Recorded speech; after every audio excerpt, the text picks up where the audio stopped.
એક પછી એક દિવસો વીતવા લાગ્યા.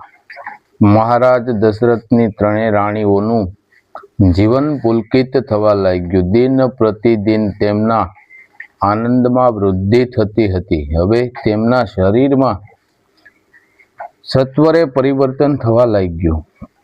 ચૈત્ર માસની અજવાળી નોમના દિવસે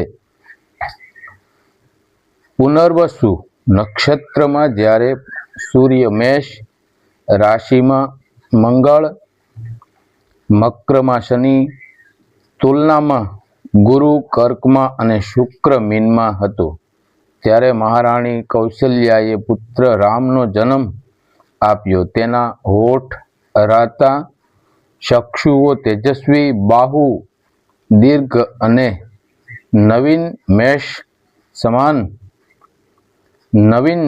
સમાન શ્યામ વર્ણ શોભતો હતો.